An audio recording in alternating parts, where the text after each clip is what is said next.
Day 232. Struggling for half-hearted reforms. 2 Kings, chapter 10, verse 18, to chapter 11, verse 21. Then Jehu brought all the people together and said to them, Ahab, serve Baal a little. Jehu will serve him much. Now summon all the prophets of Baal, all his servants and all his priests. See that no one is missing, because I am going to hold a great sacrifice for Baal. Anyone who fails to come will no longer live. But Jehu was acting deceptively in order to destroy the servants of Baal. Jehu said, Call an assembly in honor of Baal. So they proclaimed it. Then he sent word throughout Israel, and all the servants of Baal came, not one stayed away. They crowded into the temple of Baal until it was full from one end to the other. And Jehu said to the keeper of the wardrobe, Bring robes for all the servants of Baal. So he brought out robes for them. Then Jehu and Jehonadab son of Rechab went into the temple of Baal. Jehu said to the servants of Baal, Look around and see that no one who serves the Lord is here with you, only servants of Baal. So they went in to make sacrifices and burnt offerings. Now Jehu had posted 80 men outside with this warning, If one of you lets any of the men I am placing in your hands escape, it will be your life for his life. As soon as Jehu had finished making the burnt offering, he ordered the guards and officers, Go in and kill them. Let no one escape. So they cut them down with a sword. The guards and officers threw the bodies out and then entered the inner shrine of the temple of Baal. They brought the sacred stone out of the temple of Baal and burned it. They demolished the sacred stone of Baal and tore down the temple of Baal. And people have used it for a latrine to this day. So Jehu destroyed Baal worship in Israel. However, he did not turn away from the sins of Jeroboam son of Nebat, which he had caused Israel to commit, the worship of the golden calves at Bethel and Dan. The Lord said to Jehu, Because you have done well in accomplishing what is right in my eyes, and have done to the house of Ahab all I had in mind to do, your descendants will sit on the throne of Israel to the 4th generation. Yet Jehu was not careful to keep the law of the Lord, the God of Israel, with all his heart. He did not turn away from the sins of Jeroboam, which he had caused Israel to commit. In those days the Lord began to reduce the size of Israel. Hazael overpowered the Israelites throughout their territory, east of the Jordan, in all the land of Gilead, the region of Gad, Reuben, and Manasseh, from Aroer by the Arnon Gorge, through Gilead to Bashan. As for the other events of Jehu's reign, all he did and all his achievements, are they not written in the book of the annals of the kings of Israel? Jehu rested with his ancestors and was buried in Samaria, and Jehoahaz his son succeeded him as king. The time that Jehu reigned over Israel in Samaria was 28 years. When Athaliah, the mother of Ahaziah, saw that her son was dead, she proceeded to destroy the whole royal family.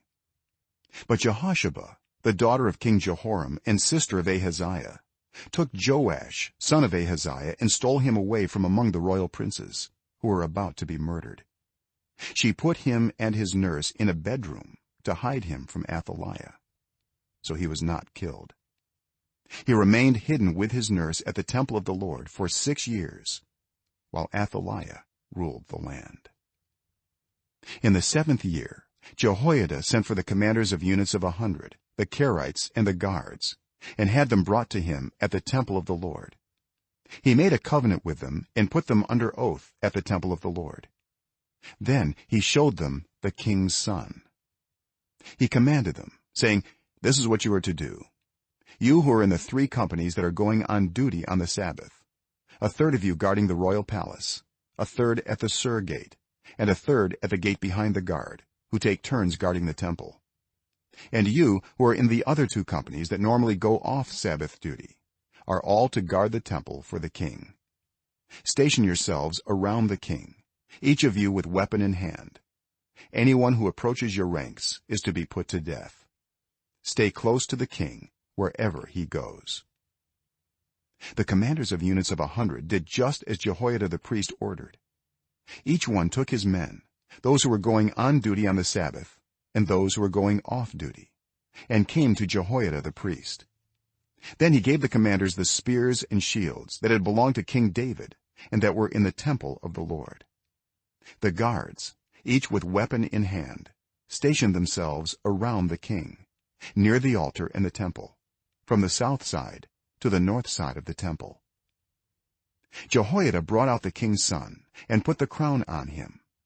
He presented him with a copy of the covenant and proclaimed him king. They anointed him, and the people clapped their hands and shouted, "Long live the king!"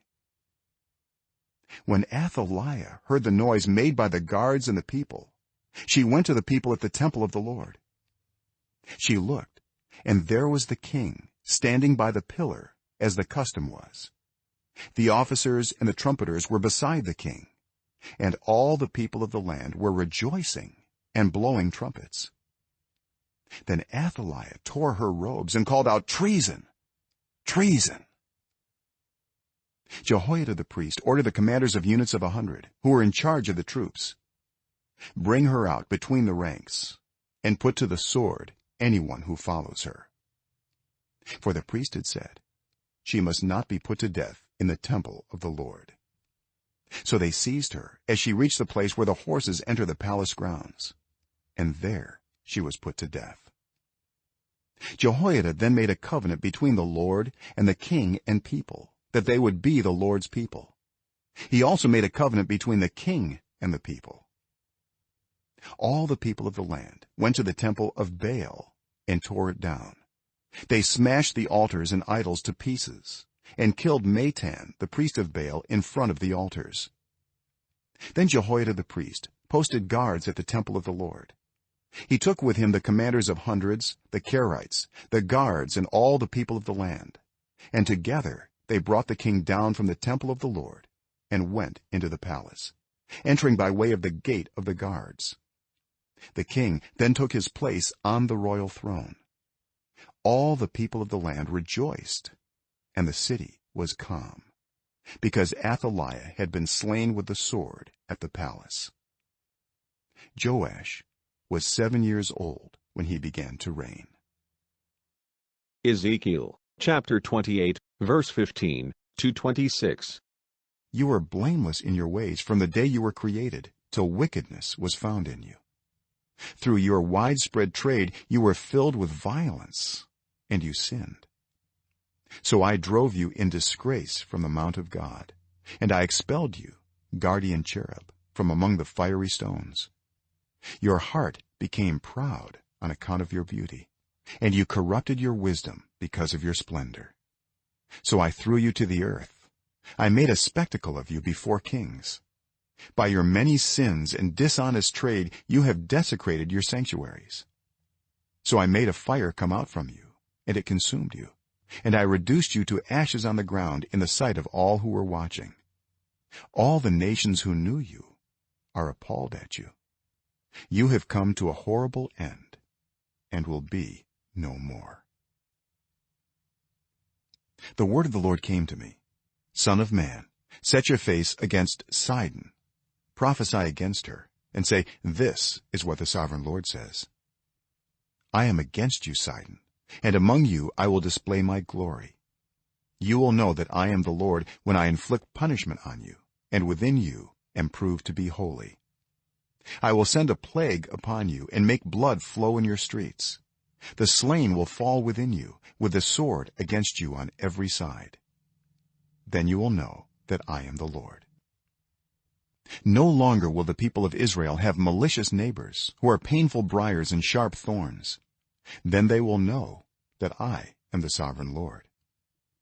This is what the sovereign Lord says: When I gather the people of Israel from the nations where they have been scattered, I will be proved holy through them in the sight of the nations. Then they will live in their own land, which I gave to my servant Jacob.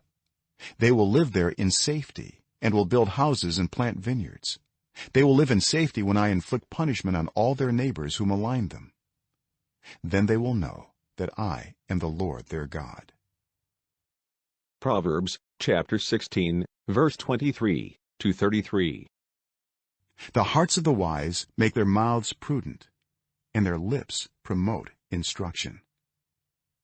Gracious words are a honeycomb, sweet to the soul and healing to the bones. There is a way that appears to be right, but in the end it leads to death. The appetite of laborers works for them. Their hunger drives them on.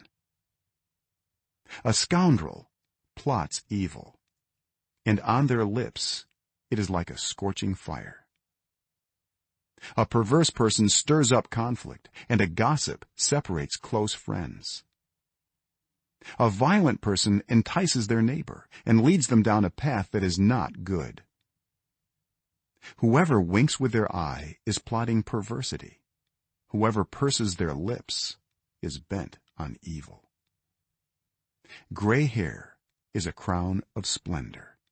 It is attained in the way of righteousness. Better a patient person than a warrior, one with self-control than one who takes a city. The lot is cast into the lap, but its every decision is from the Lord.